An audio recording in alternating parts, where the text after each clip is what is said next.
Welcome to the Digital Agency Growth Podcast. I'm your host, Dan Englander. Brent, thanks for coming on the show. Dan, good to be here, man.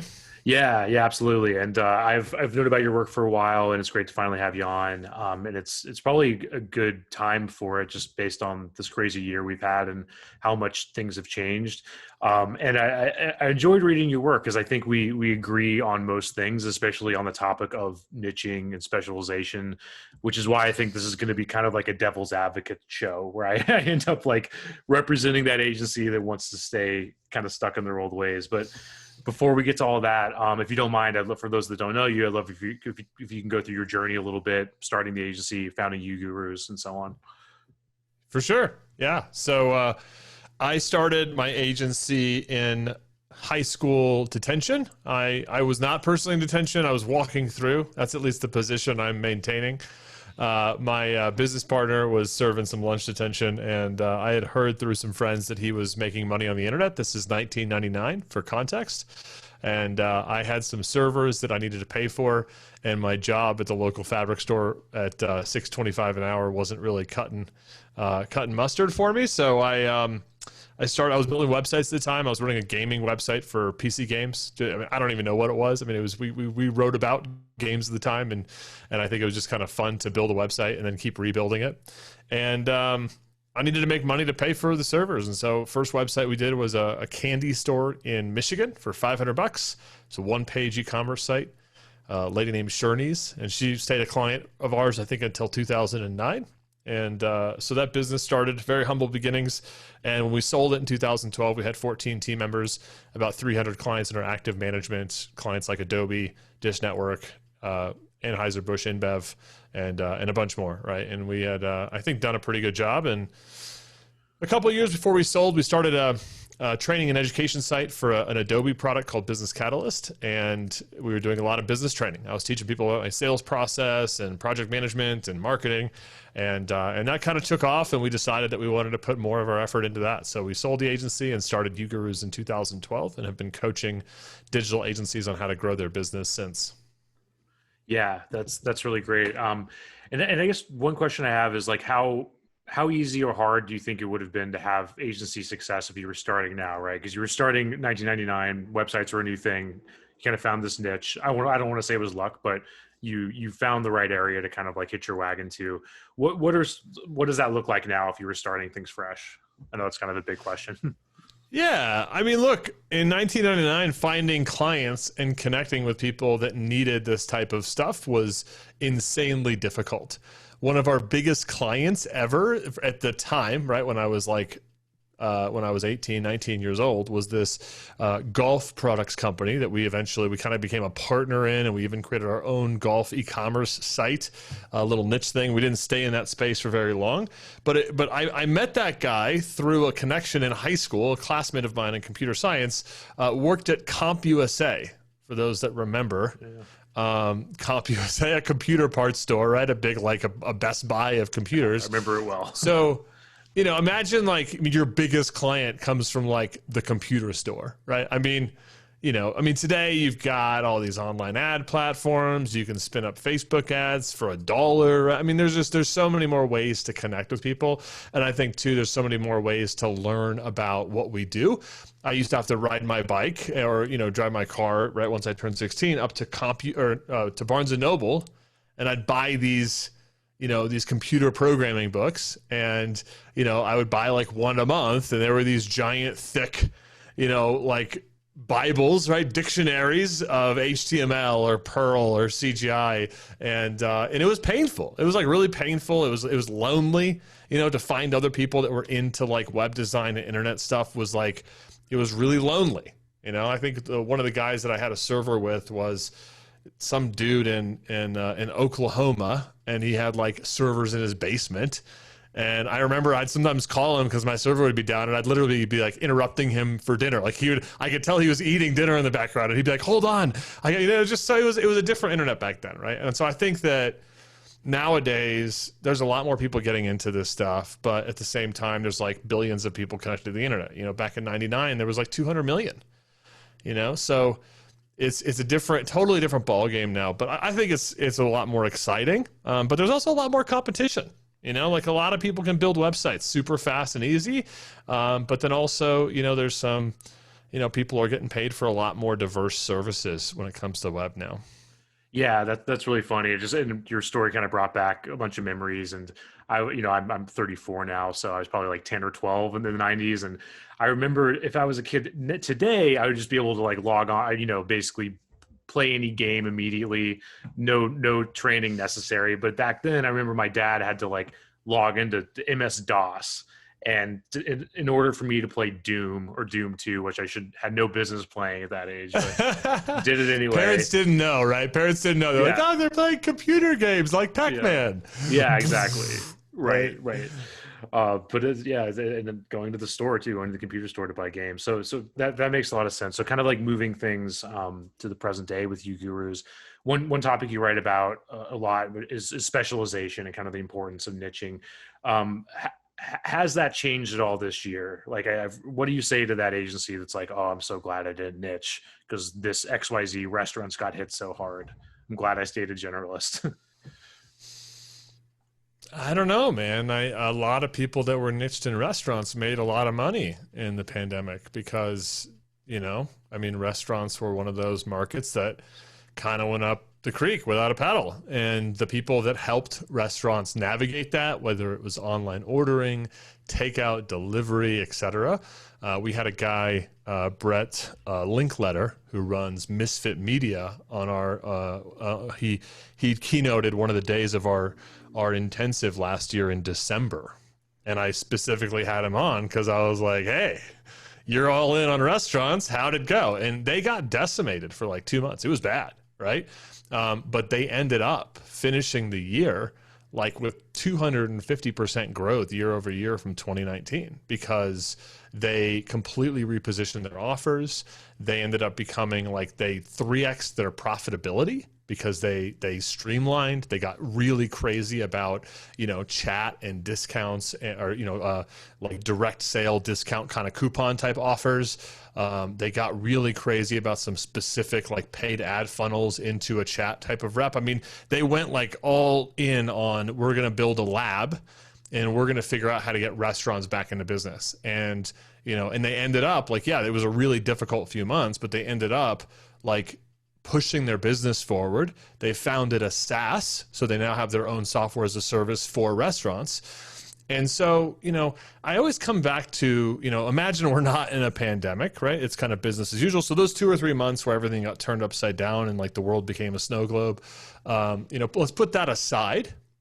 You know, if you're sitting there and you're trying to compete for a restaurant group's business and they have like maybe 15 locations and there's, you know, on one side of the table, there's the generic agency that has a very diverse set of clients.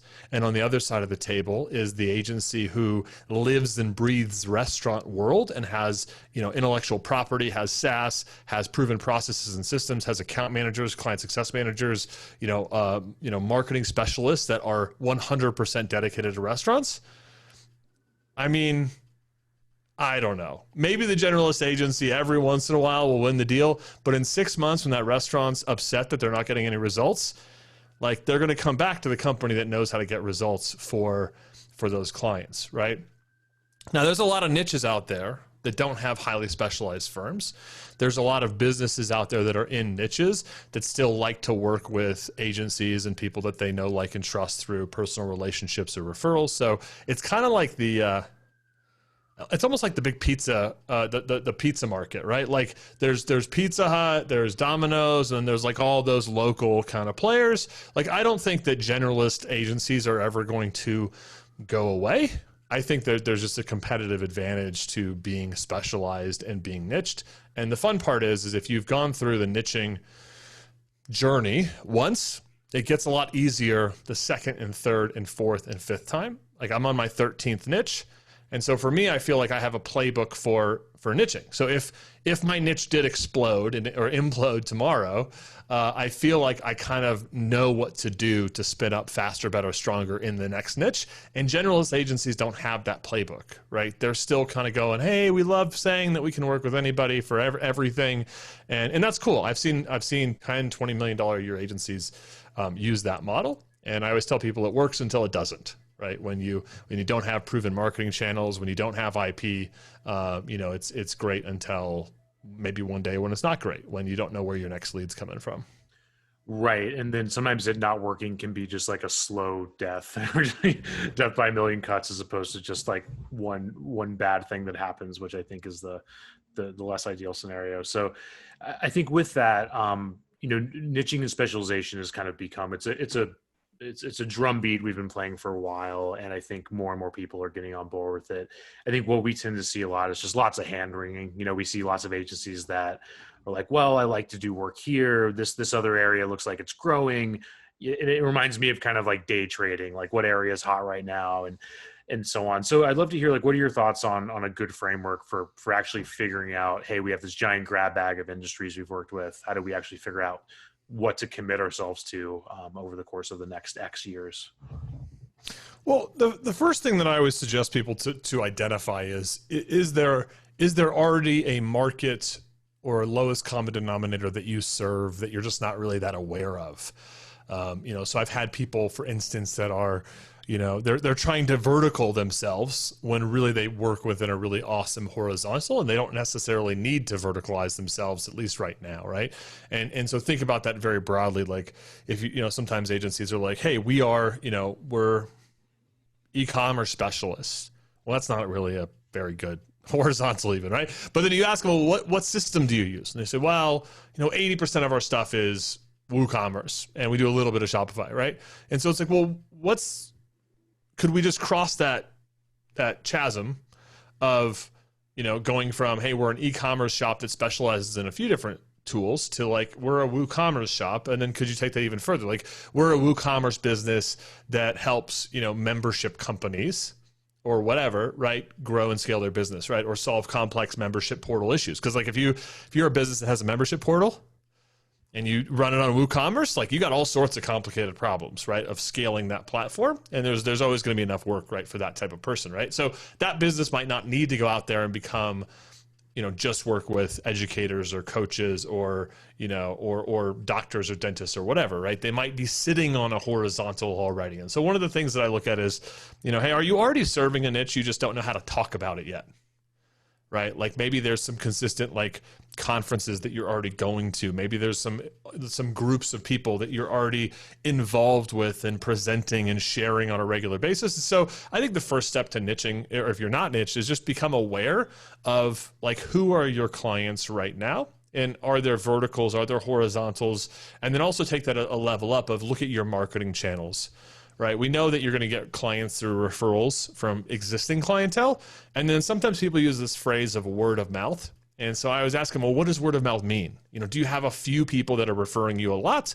Are those people part of an industry? Are they part of a market? So just really looking at what your client base currently is and where those clients come from could help you identify, like, are you already 95% of the way to niching? You just haven't, like, everybody else knows who your customer is, but maybe you're just the last one to be like, oh yeah, this is who we are, right?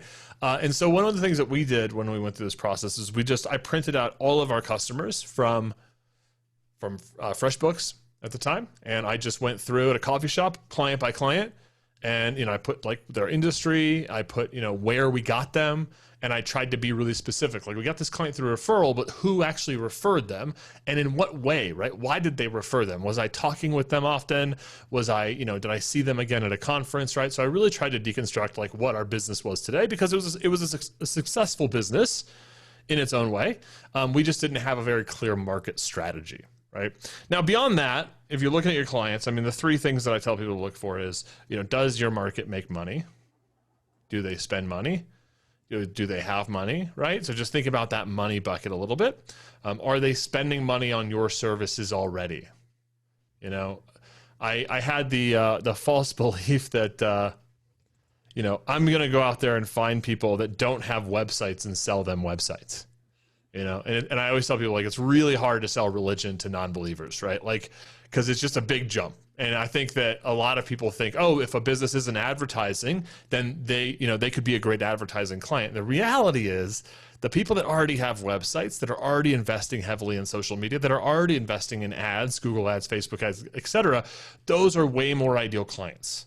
because they already believe in the thing you do, right? You just need to come to them and say that you're better, different, faster, stronger than the agency that's currently doing their thing, which usually, if a company isn't unhappy with their agency today, just wait 6 months, right? And then, they'll be unhappy with their agency, because that's just how this world works, right? So money is a big thing.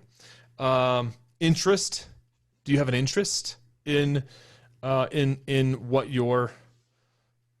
that market is all about? And it doesn't have to be a passion. You don't have to wake up in the morning and be like, I love dentistry, right? But you got to at least have an interest there. And you can develop that passion over time, because it's not a passion for what they do that you need to really build. It's a passion for what you do with and for those people and the results it creates for them. And results is the third thing, and making sure that you can get this type of client results.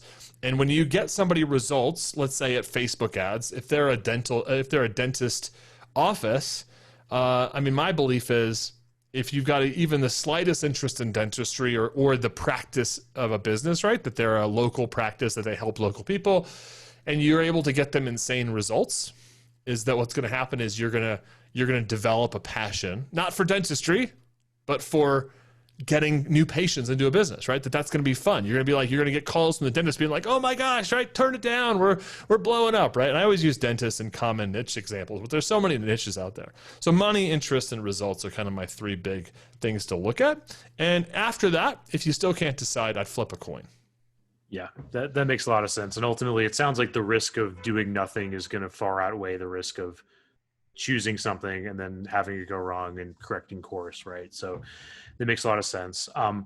If you don't mind, can you talk about total addressable market, or TAM, a little bit, right? Because I see lots of people with agencies that might have a niche like a restaurant or a dentist, and there's like thousands and thousands of these companies. And I'm always reminded of that Napoleon quote, quantity takes on a quality all of its own, versus, let's say you're, I don't know, focused on large cybersecurity companies or something like that. Completely different ballgame. So I'd love your thoughts on how to address those different situations. So if you're a digital marketing agency and you want to have $1 million a year business, you need 10 clients that are going to spend $8,400 a month with you. 10. Right? I mean, if they spend $4,000, you need 20, give or take, right? 22 or whatever, right? And so, I think total addressable market, it's an important part of the conversation to understand. Should you make a good decision in that kind of space? But it's really easy for an agency, because of the nature of agency businesses, that it's basically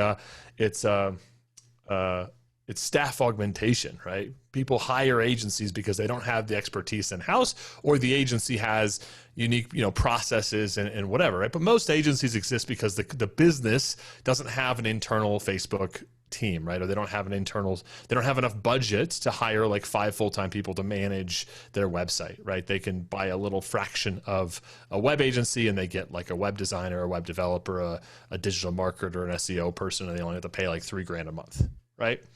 And so I think that most agencies, to be insanely successful, don't need a ton of clients. And honestly, I'd encourage them to probably think hard about whether they would ever want a ton of clients. I think it's Blair Enns or maybe David Baker that says, you should build your business based on an idea that you're going to be insanely successful with 20 clients, And so if you're somebody who has more of a practice, maybe you've got, 20 clients and they're all paying you, $2,000 a month. If you have a team of people that you're giving people access to. One of my clients, she's kind of an outsourced fractional CMO. And so, she's got her services, and then she's got like 7 or 8 people that kind of work on her bench, and so she doesn't need like 300 clients. It would actually make her life miserable if she did, right? And so I think there's always a context of, do you need to go into a market that like restaurants that has hundreds of thousands of businesses? I mean, you're never going to get any of them or all of them. You're not even going to get 1% of them. Now, there are certain types of entrepreneurs that build really scalable businesses and are amazing at customer acquisition and systems. And the entrepreneur has no interest in personally working with every client. But if you want to work with every client, if you want to be a part of their ecosystem, if you're going to personally sell them, if you're going to personally do delivery on them, Like you can maybe have like 20 clients, maybe 30, right? So I think what's more important is, is this a market that you can build authority in? Can you build awareness? And if there's no opportunities for one-to-many awareness opportunities, then that to me is like kind of a deal breaker. We're hanging out on this podcast, by the way. Thanks, Dan, for having me on. Right. We're hanging out on this podcast, right? You've gone and you've done a lot of hard work to build up an audience of listeners, right? And I get to pop on here for an hour. Like I was taking a walk with my wife right before I got on here, and I get to pop on for an hour, and then you're going to go do a whole lot of hard work, and you're going to put my message out to a bunch of cool people, right? If your market doesn't have stuff like that, blogs, podcasts, if you go into Facebook and you start typing in, conscious entrepreneurs that are seeking growth, and the interest box, right, doesn't pull up anything, right? It probably means that your market isn't very well, defined. It doesn't really exist, and you need to come up with other ways to think about it. So market infrastructure to me is super important, right? If your market doesn't have associations, if it doesn't have SaaS providers that are serving the market, if it doesn't have events and conferences and meetups and influencers and all these great people like yourself, then that to me is a really, really big red flag. I don't really care how big the market is, as long as there's ways for me to get in front of the right people. I can have a successful agency with 20 or 30 or 40 or 50 clients, right? But if you're talking about, we built up a roster of 300 clients over 14 years, right? That took a really long time. There are great agencies that I think have, hundreds of clients, but I think most agencies can be successful with 10 or 30 clients a year. Yeah, makes a lot of sense. And I think from there, most people, let's say people are getting on board with this idea of specialization, and they're like, okay, I know where I want to focus my energy. I'm going to start marketing, getting in front of them and what that sort of thing. I think a common question we hear, another source of hand wringing is, okay, what the heck do we sell, right? We're doing all these different things. We do websites, we do marketing, we do all these different things. How do we figure out how to actually position this and make sure that, we're setting ourselves up to be that long-term provider, as opposed to, hey, we need a new website once every 5 years and we'll plug you in, every so often. So, I think one of the things that makes specialized companies special, not to echo that, but is that they start to kind of go into getting their master's degree and their PhD into their market. And I think what most people realize very quickly is that, no dentist wants a website. They want new patients. No nonprofit wants a website. They want more volunteers and donors. A restaurant does not want a social media page. They want more diners. They want more reservations. They want more catering deals. They want more to-go orders, right? And so I think that once you start to learn the language and the desires and the goals and the outcomes of a market, then your task should not be how many services can we sell to this market. The task should be how few services can we sell? Or rather, how few services can we leverage in order to get a measurable and desirable outcome for our client? And so once and you might start kind of broad, right? Because you don't know, right? You might be going into a market and go, oh man, we got to do websites and ads and this and this and this because our clients are going to ask us for all this stuff and we need to be prepared to say yes to everything, right? And I think that's how a lot of this starts. But over time, you're going to switch from the client asking for you to do stuff to you telling and prescribing because you're the traffic expert. And you can say to a client, look, let's forget about, Foursquare, right? It's gone. Let's forget about this, Pinterest or whatever, right? We're going to drive insane amount of reservations through, Facebook traffic to a chat, right? Or whatever, right? Whatever your thing is. And so I think once you do become specialized, and it's not going to happen at first, I think that there's kind of this idea of channel excellence, and it kind of follows have you ever learned a new skill or a new habit, right? At first, you kind of think it's going to be this linear journey. James Clear in his book Atomic Habits has this great, kind of this linear journey of what you think's going to happen. What really happens is this is kind of you kind of start on this it's almost like a bow, right? Where you kind of you curve down and everything nothing works for you, right? And I think it's in that period of time where you're kind of throwing a lot of spaghetti at the wall, and so you're kind of going, hey, let's offer a lot of services. because you don't know what works. But as you start learning what works for a specific type of customer in a specific market or a specific outcome, then you need to be ready and willing to cull those services and be really cutthroat about it, right? If you're going in to work with restaurants, and let's say after 6 months you realize like, yeah, we're selling branding and custom websites to these clients, and it's really putting a drag on how long it takes them to get results.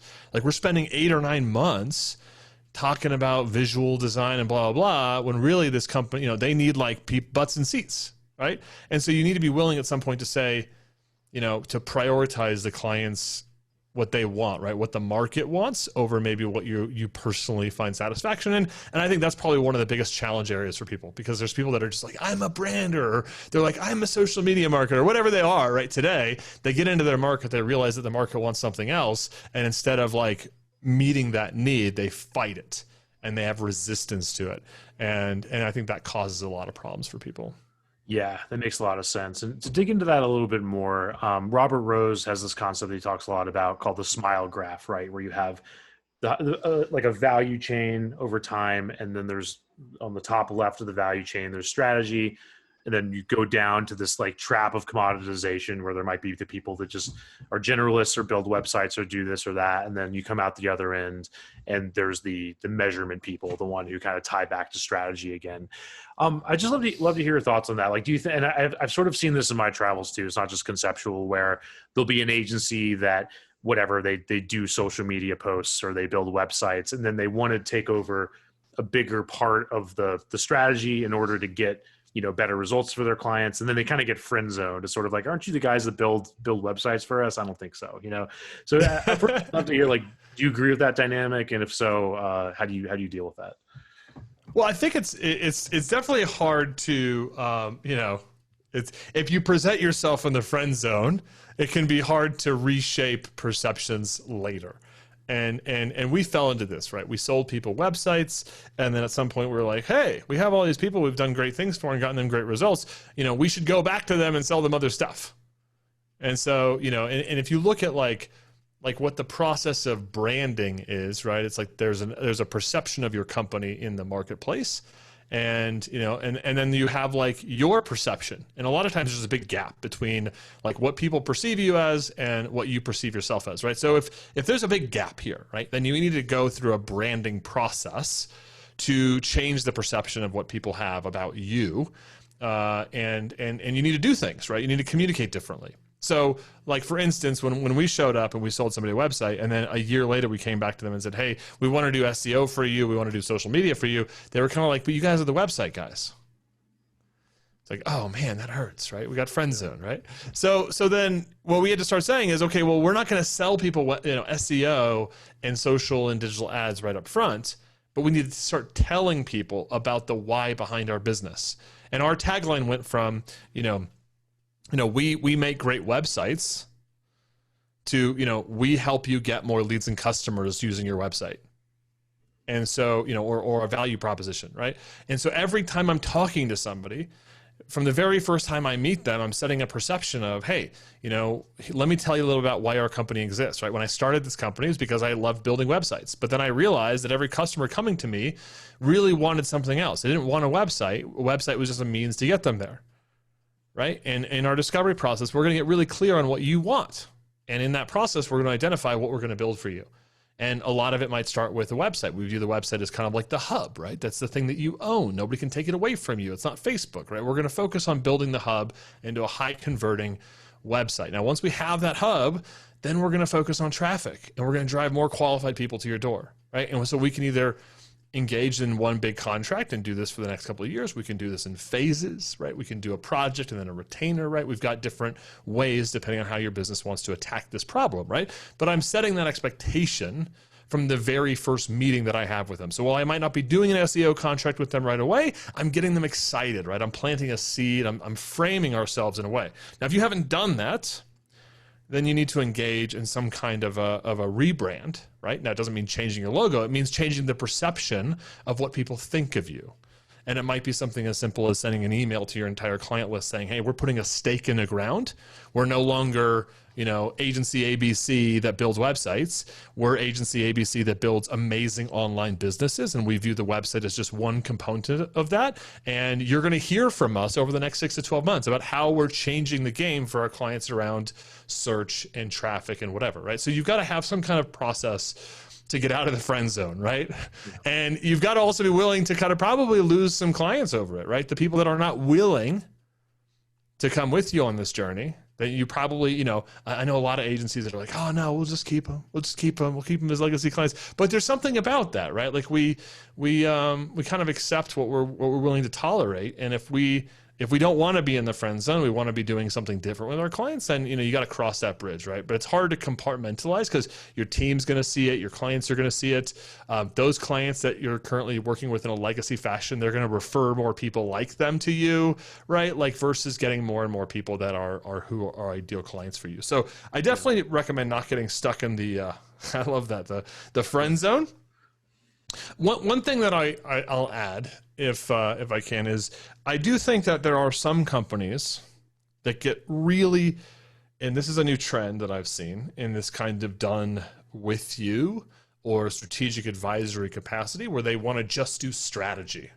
And I've really had a hard time seeing agencies that make this work great for their clients. I think maybe up at the Fortune 500 level, there are strategic consultants, right? But I think a lot of small business owners feel like they're getting dropped off. They're getting dropped off on the curb because somebody comes in and says, oh, well, we just do strategy. We don't actually do any of the production work, right? And so they come up with this fantastical plan that they've never actually implemented for anybody. And they're not practitioners, right? They're just thinkers. And I think that there's something to be said about people that are confident in their strategy work, but they're also building a successful production team to get things done for clients. Because I think that clients ultimately, most of them, they don't need more ideas, right? They need able-bodied hands to get stuff done quickly, effectively, and to some level of quality. Yeah, that makes a lot of sense. It's like that Derek Sivers quote, like if information was the answer, we'd all be millionaires with great abs or whatever, right? So that makes sense. And one thing you touched on earlier that kind of ties back to this is a big trend that I think we're all seeing, which is agencies kind of being the launch pads for other things, right? Whether it's like, oh, okay, we're going to market to restaurants and now we're this publishing platform, and maybe we start an online, a podcast, and we're getting sponsors on the podcast. We're building a SaaS product. And then now we're becoming more of a software business and all this sort of morphing. And then you have publishers like New York Times now has an agency, and they're like a full on, AOR basically, I think more or less. So I'd love to hear your thoughts on that. Like, it seems like a pretty cool model that I have a lot of interest in, the idea of using this service business as kind of like a launch pad for the stuff that could get you that, 20, 30x valuation or whatever. So I'd love to hear your thoughts on this kind of like melding of things. So, it's my story, right? We started an agency. After 13 years, we sold the business, and we had incubated this information product training company kind of inside of it accidentally, right? With no grand vision. We just were doing cool stuff and we were having fun with it. But at some point we were riding two horses at the same time. We had two very different businesses, right? And we could try to compartmentalize those things as like, that we have this business unit with this team, and then we have, but honestly, like it was a different enough market, product, service. Like our daily stand-ups started becoming like really weird, right? We had like our agency team, and we had like our BC Gurus team. And because the BC Gurus team never really had to work under these crazy like client demands, right? Their biggest client was like $150 a month. On the agency side, the biggest client was like 15 grand a month or 20 grand a month, right? Like just different expectations, right? Some people were expected to come in and work on, Thanksgiving morning because somebody had a Black Friday launch, and the other team was like, working, 4-day weeks.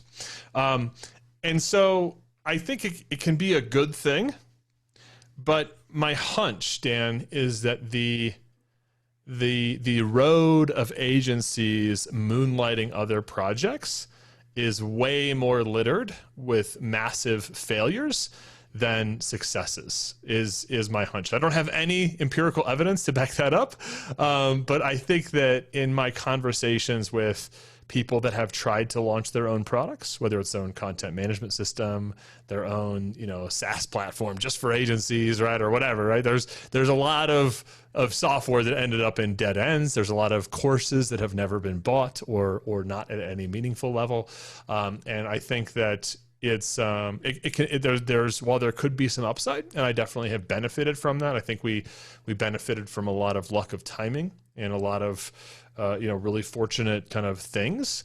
But I also think that if you're going to moonlight a project, whether it's a SaaS or whether it's some other kind of product, you should probably think hard about that, because when you're doing one thing, you're not doing another. And we saw it in our agency. When I was working on BC Guru's strategic partnerships, when I was trying to build stuff with Adobe, right, I was not focused on, local clients. And it was like this teeter-totter of revenue, right? Like I'd go over to one and kind of work it up, and then I'd go over to the other and work it up, right? It was just like when I was doing one thing, I was not doing the other, right? And you can try to convince yourself, oh no, I'll do it. Like I'll work weekends, I'll work mornings, and that's great. Like I tell people, like I can do anything for 6 weeks. But after 6 weeks, man, when it goes from like, hey, we're running like a 400 meter, or 800 meter race to like, we're running a marathon now, right? Those things, those habits, right? Working weekends, those turn into burnout. They turn into divorces. They turn into whatever, right?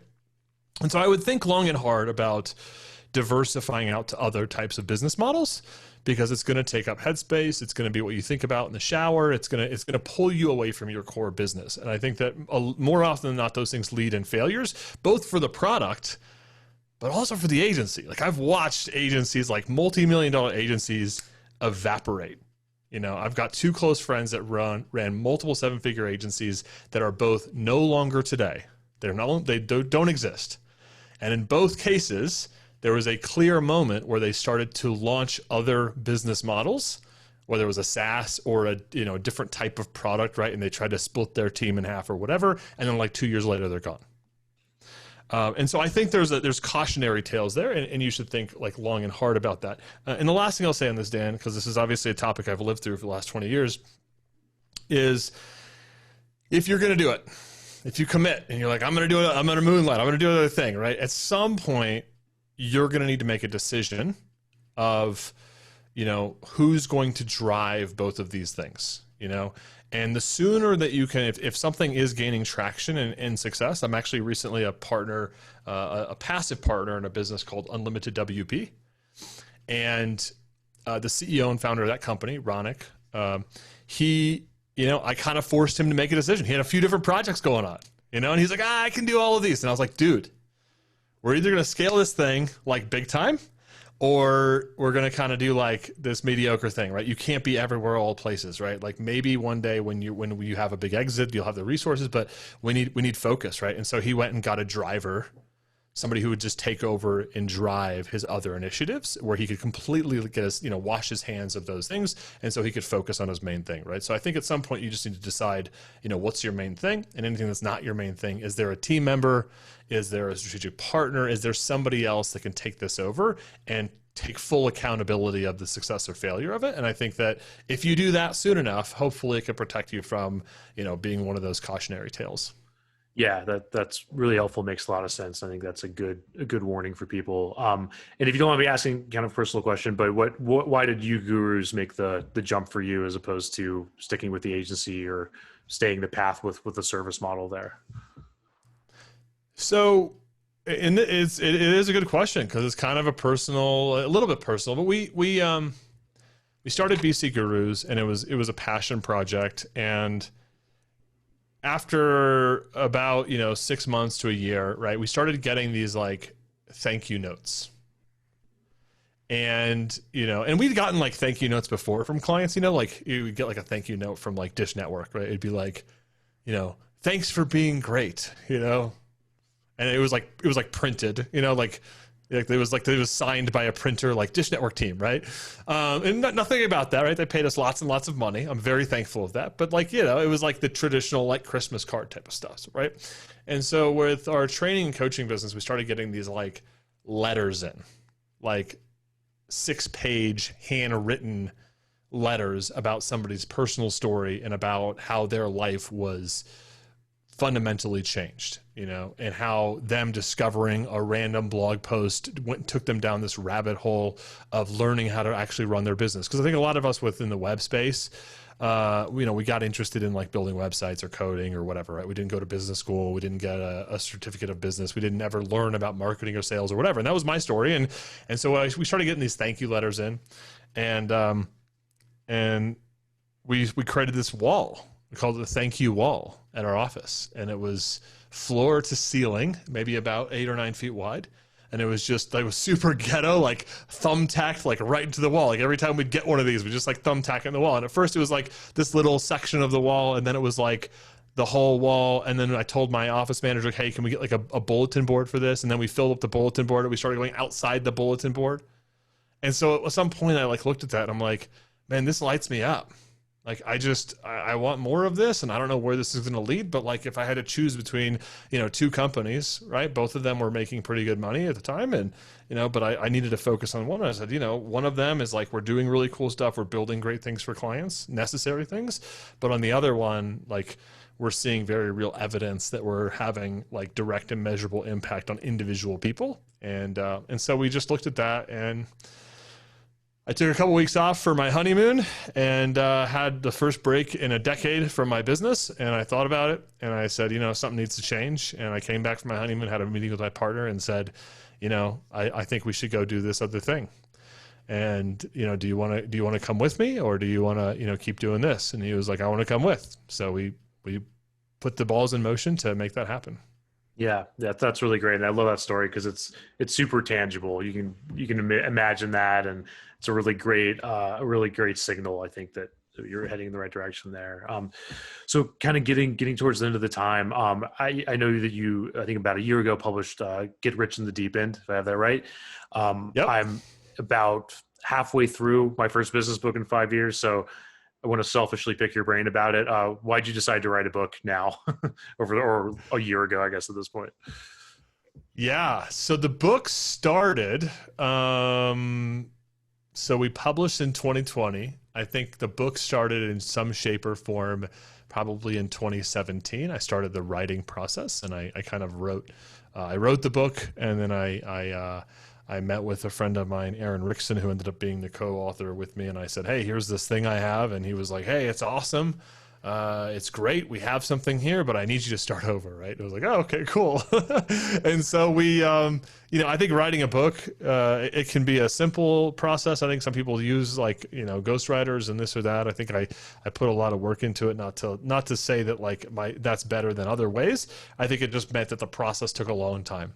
And for me, I think I wanted to share what the journey of specialization could look like.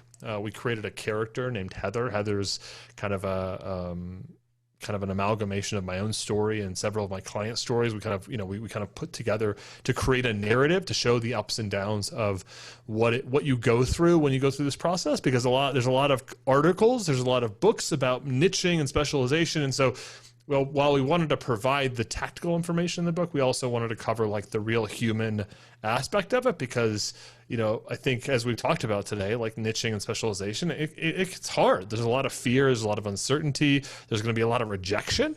And I think that people are like, oh yeah, just go contact like publishers, or hey, go pitch yourself to podcasts, right? And for a lot of people, that's a very scary proposition.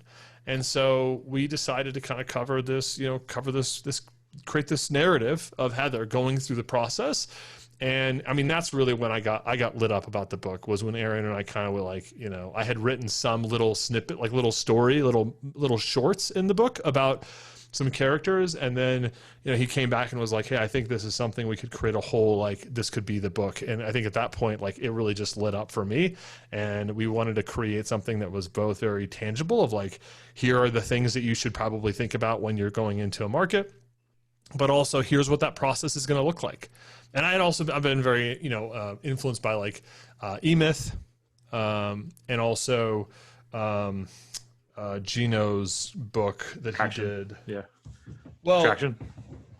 It's his other one. It's the other Oh, one. the other one. It's, Yeah, I'm so blanking on it. there's Traction, and then there's the book that like kind of goes through a story of people implementing Traction, and that's the one that I read first. Because Traction, when you read it first, it's like, oh my god, like I gotta go do all this, right? Yeah, but when I read the other book, which I don't know why I'm blanking on it, but I read that one first, and it was like it really made it real for me. Yeah. And so, you know, if I can help people to find their market, and I told you earlier, I'm on my 13th niche. And it's a process, right? And so I think if I could provide my experience and what we've done with our, you know, hundreds of clients with it at YouGurus, right? If we could take that and turn it into a blueprint and get people started, then, you know, that was kind of my mission with the book.